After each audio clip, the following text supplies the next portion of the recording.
अस्सलाम वालेकुम dear students. उम्मीद करता हूँ आप लोग सब लोग अपने घरों में खैरियत से होंगे। जैसा कि आप लोग जानते हो इस पेंडेमिक सिचुएशन में ऑनलाइन क्लासेस का आगाज़ हुआ है। तो कंप्यूटर साइंसेस की क्लासेस में आपका 10th क्लास का लेक्चर है, आर्टिकल नंबर 1.2 है आप लोगों के पास, प्रॉब्लम सॉल्विंग मेथड।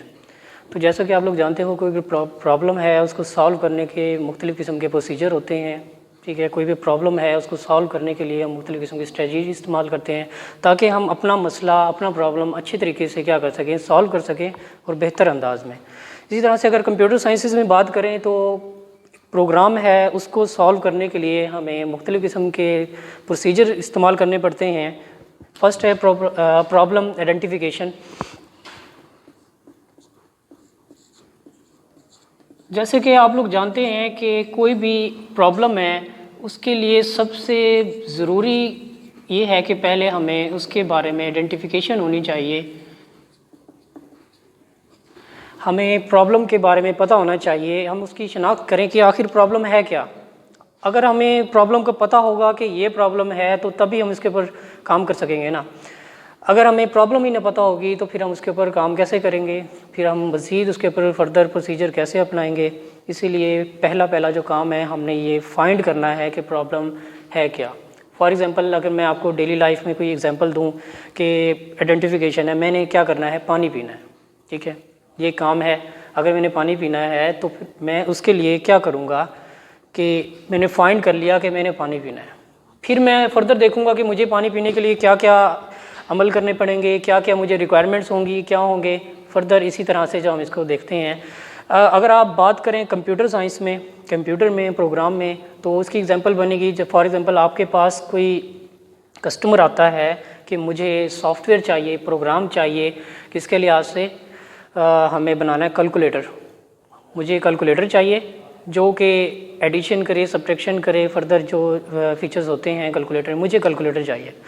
तो ये आपको पता चल गया कि आइडेंटिफाई कर लिया आपने कि आपने क्या बनाना है, आपने बनाना है कैलकुलेटर। ठीक है, फिर उसके बाद आपने देखना है कि दूसरी एग्जांपल इसकी ये है, इसकी ये होगा स्पेसिफाई रिक्वायरमेंट्स।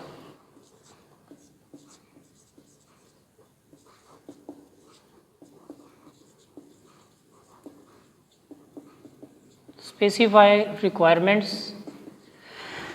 रिक्वायरमेंट्स इसके नाम से ही ज़ाहिर हो रहा है आपको कि इसमें हमें देखना है कि जो रिक्वायरमेंट्स हमें रिक्वायर हैं। फॉर एग्जांपल जैसे मैंने अभी आप लोगों को एग्जांपल दी कि अगर मैंने पानी पीना है तो मुझे उसके लिए रिक्वायरमेंट्स क्या चाहिए होंगी।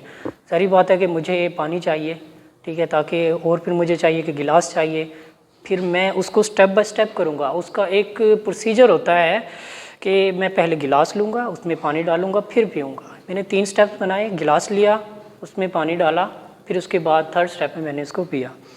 इसी तरह से कंप्यूटर प्रोग्राम में अगर हम आएँ तो कैलकुलेटर की एग्जांपल है, तो हमें उसके लिए क्या क्या ज़रूरियात होंगी, क्या क्या रिक्वायरमेंट्स होंगी।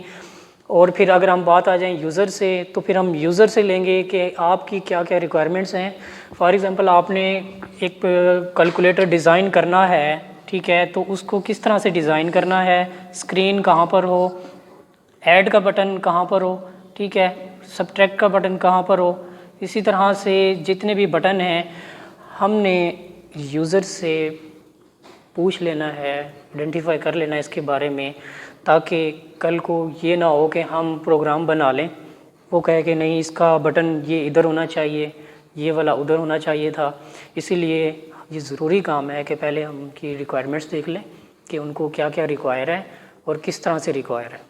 ठीक है, ये एक रिक्वायरमेंट्स का छोटा सा जो है ना इसका प्रोसीजर था। नेक्स्ट है हमारे पास है जी एनालाइज द प्रॉब्लम। थर्ड है हमारे पास एनालाइज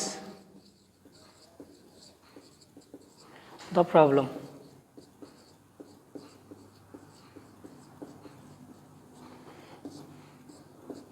एनालाइज द प्रॉब्लम होता है जैसे एनालिसिस है। एनालिसिस का मतलब है कि हम किसी भी चीज़ का तज्जिया करते हैं, उसके बारे में हम खोज लगाते हैं, हम उसके बारे में सोचते हैं, फिर हम अपने मफरूज़े बनाते हैं। इसी लिहाज से हम जैसे ही देखें कि हमारे जहन में आया कि हमने कैलकुलेटर बनाना है, तो हमारे जहन में फ़ौरन आ गया कि हमने इसमें क्या डालना है, एडिशन डालनी है, ठीक है, और मल्टीप्लिकेशन डालनी है, और हमें जहन में होना चाहिए कि जो हमें यूज़र ने बताया है, ठीक है, जो हमारा कस्टमर है, हम सिर्फ वही हमारी जो रिक्वायरमेंट्स है उसको यूज़ करें। फॉर एग्जांपल उसने कहा है कि हमें सिंपल कैलकुलेटर चाहिए, तो आप लोग सिंपल यूज़ करोगे, प्लस माइनस सब्ट्रैक्शन, ये इस किस्म का आपने बनाना है सिंपल। अगर वो कहता है कि मुझे साइंटिफिक चाहिए, तो आपने एक साइंटिफिक कैलकुलेटर बनाना है जिसमें लॉग, साइन, थीटा, ये वो सब चीज़ें शामिल होनी चाहिए। अगर फिर ये ना हो कि बाद में वो कहता है कि सिंपल बनाना है और फिर बाद में आप बना दें साइंटिफिक, तो क्लैश हो जाएगा इस तरह से। इसलिए ये सबसे ज़रूरी चीज़ है कि पहले आप उसकी क्या करें कि एनालाइज करें उसको। एनालाइज में एक और चीज़ भी आती है, एक रूल होता है, जैसे आप लोगों ने मैथ में पढ़ा है कि डिवाइड एंड कंकर रूल। उसमें ये होता है कि कोई भी प्रॉब्लम है उसके छोटे छोटे पार्ट बना लें, हर पार्ट को अलग से उसको सॉल्व करें। इस तरह से आपकी सॉल्विंग भी आसान हो जाएगी और आपका प्रॉब्लम अच्छे तरीके से सॉल्व हो जाएगी। फॉर एग्जांपल अगर आपने डिवाइड एंड कंकर रूल देखें, अगर डिवाइड एंड कंकर, डिवाइड एंड कंकर में क्या होगा, कोई भी प्रॉब्लम है हमारे पास, हम उसको डिवाइड कर लेंगे, हर एक हिस्से को हम अलग से उसके ऊपर अमल करेंगे, सॉल्व करेंगे, सॉल्व करने के बाद हम सब प्रॉब्लम को इकट्ठा कर देंगे। इसे हम यहाँ पे कहेंगे डिवाइड एंड कंकर। फॉर एग्जांपल मेरे पास एक कैलकुलेटर था, मैंने डिवाइड अगर इसको करना चाहा तो मेरे पास एक बटन था जो मैंने इसके ऊपर बनाना था प्लस का।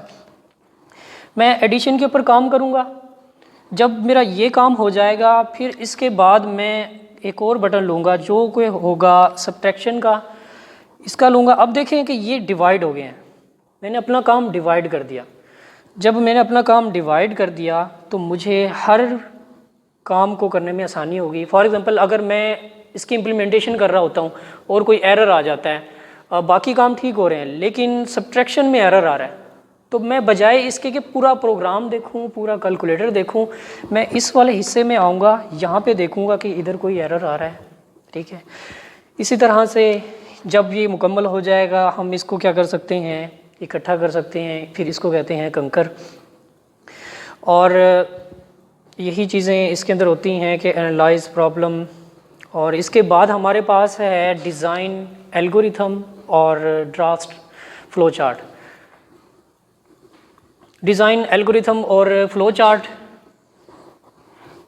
अब ये काम हो गया, हमने इसकी आइडेंटिफिकेशन भी कर ली कि हमने बनाना क्या है। फॉर एग्जाम्पल हमने कैलकुलेटर बनाना है, हमें इसकी जो रिक्वायरमेंट्स कैसी चाहिए कि फ़लाँ कलर चाहिए और ये बटन चाहिए, ये जो हमारे पास रिक्वायरमेंट्स आ गई हैं। फिर हमने इसको एनालाइज़ कर लिया, उसका मुशाहिदा कर लिया, हमने तज्ज़िया कर लिया।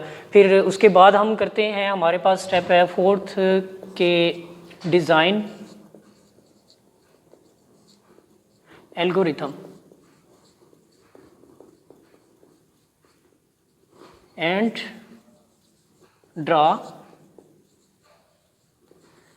Flow chart.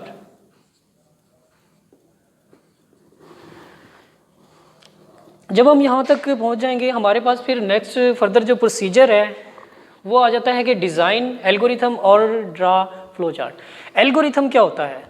एल्गोरिथम होता है कि स्टेप बाय स्टेप जो प्रोसीजर होता है उसको हम कहते हैं एल्गोरिथम, ठीक है। स्टेप बाय स्टेप प्रोसीजर कहलाता है एल्गोरिथम।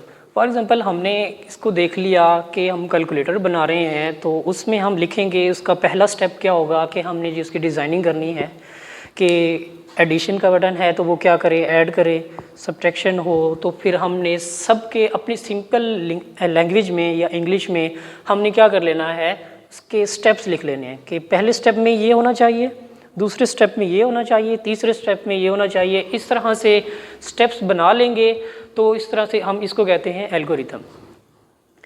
और फ्लो चार्ट क्या होता है? फ्लो चार्ट होता है graphical representation of data is called flow chart. Graphical representation, अब ग्राफिकली में यूज़ होंगे सैम्पल्स, मुख्तलिफ़ किस्म के सैम्पल्स होंगे। जैसे हमने इनपुट लेनी है तो उसका अलग से सैम्पल होगा, अगर हमने आउटपुट करवानी है उसके अलग से सैम्पल, अगर हमने प्रोसेस करना है तो मुख्तलिफ़ किस्म के सैम्पल्स की मदद से हम फ़्लो चार्ट बनाएंगे। फॉर एग्ज़ाम्पल हमें क्या करना चाहिए, अगर मैं आपको बताता हूँ, फ़्लो चार्ट की एग्जांपल देता हूँ मैं आपको। फ़्लो चार्ट अगर हम बनाना चाहते हैं, पहले से क्या होगा, कैलकुलेटर की वर्किंग कैसे होगी, हमने क्या करना है, पहले तो इसको जी स्टार्ट करना है, स्टार्ट होगा। इसके बाद क्या होगा कि यूज़र से इनपुट लेगा।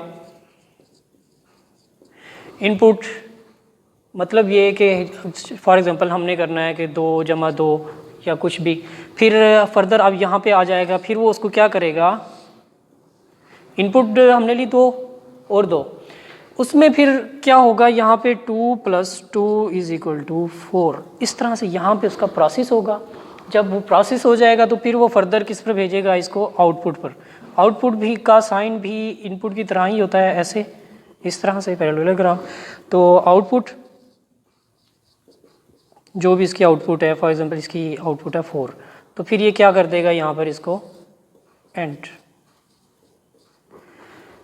आज के लिए बस इतना ही, इंशाल्लाह नेक्स्ट लेक्चर के साथ हम नेक्स्ट पॉइंट्स देखेंगे। अल्लाह हाफिज़, अपना ख्याल रखिएगा।